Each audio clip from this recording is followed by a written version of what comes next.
గురించి తెలియజేయడానికి మన పాఠశాలలు విద్యార్థులు మీ ముందుకు విచ్చేస్తున్నారు. అమ్మా అమ్మా, ఏంటి తల్లి? రేపు వినాయక చవితి కదా, మనం ఏ ఊరికి వెళ్తున్నావమ్మా? ఇంకే ఊరు తల్లి? మీ అమ్మమ్మ వాళ్ళ ఊరు కాణిపాకం వెళ్తున్నాం. ఓ అలాగా అమ్మా, నువ్వు ఎప్పుడు కాణిపాక వినాయక మహిమ గురించి చెప్తుంటావు కదా, మరి కాణిపాక గొప్పతనం చెప్పవా? అలాగే తల్లి.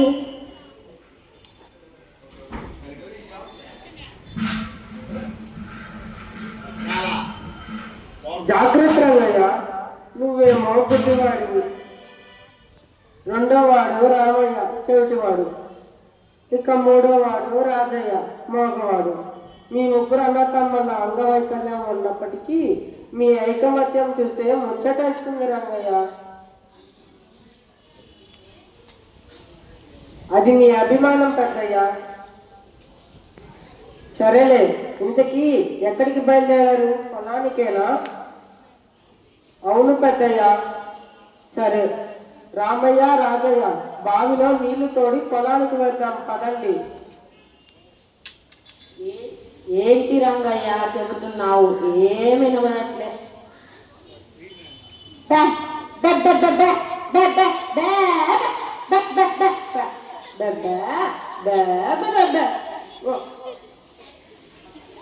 ఓ అలాగా, రంగయ్య నీళ్లు తోడి పొలానికి వేయమంటున్నాడా?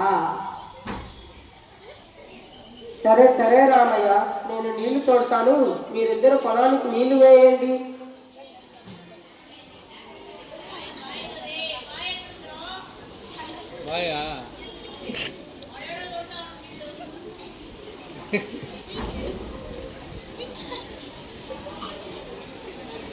రంగయ్య, పని పూర్తయింది, ఇక ఇంటికి వెళ్దామా? సరే పదండి. కొద్ది రోజుల తర్వాత రామయ్య, మన ఊర్లో కరువు వచ్చి నీరు ఒక్క చుక్క కూడా కనబడట్లేదు. మన పొలంలోని బావిలో కూడా నీరు ఇంకిపోయింది. ఇప్పుడు ఎలా? ఏంటి రంగయ్య, ఎప్పుడు చూడు నోట్లోనే కొనుక్కుంటుంటావు, కాస్త పెద్దగా చెప్పచ్చుగా.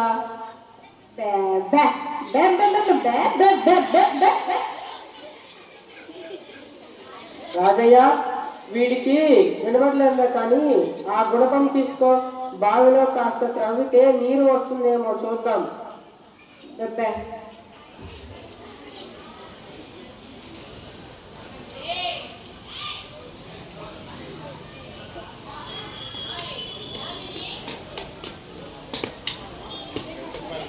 రంగయ్య, ఏంటిది? బావిలో నుండి రక్తం మన మీద పడింది.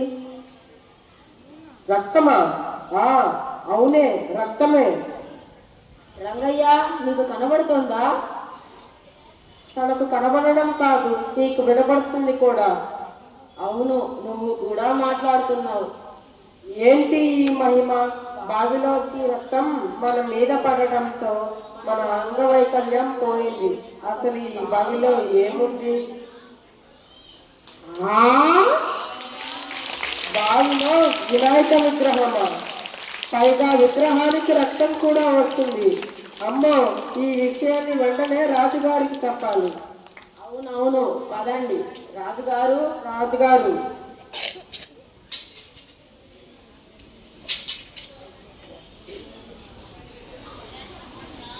ఏముంది, ముగ్గురు పరిగెత్తుకుంటూ వస్తున్నారు. రాజుగారు, మా పొలంలో ఉన్న బావిలో వినాయక విగ్రహానికి రక్తం వస్తుంది. ఆ రక్తం మా మీద పడినందున వల్ల మా అంగవైకల్యం కూడా పోయింది. ఏంటి, బావిలో వినాయక విగ్రహం? ఆశ్చర్యంగా ఉంది. ప్రజలారా పదండి, ఆ మహిమల గల విగ్రహాన్ని చూద్దాం. పదండి పదండి. ప్రజలారా, ఆ విగ్రహాన్ని బయటకు తీయండి.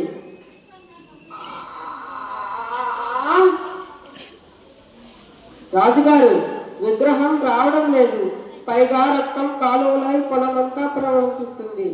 ఏంటి ఈ మహిమ?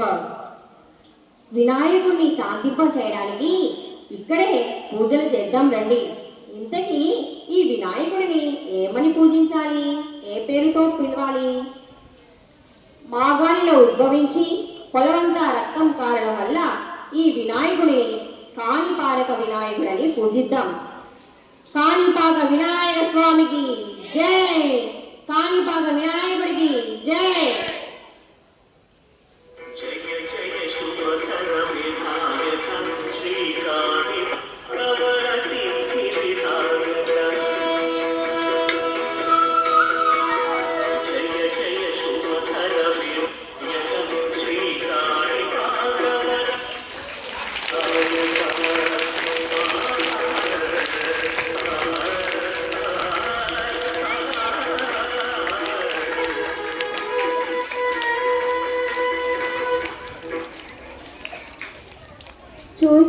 చూసావా?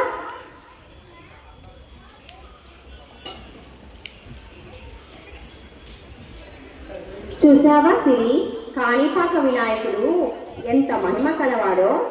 అంతేకాదు, ఈ వినాయకుడి ముందు ఎవరైనా తప్పు చేసి అబద్ధపు ప్రమాణం చేస్తే వారికి తప్పక శిక్ష పడుతుంది. అంత మహిమ కలవాడు ఈ కాణిపాక వినాయక స్వామి. అవునమ్మా, నువ్వు చెప్పింది నిజమే. అంత గొప్ప మహిమ కల వినాయకుడిని తప్పకుండా దర్శించుకోవాలి. మనం ఊరు వెళ్దాం కదమ్మా. సరే పద.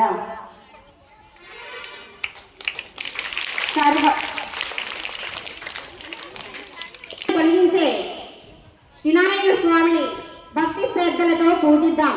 అందరికీ వినాయక చవితి శుభాకాంక్షలు. ధన్యవాదాలు.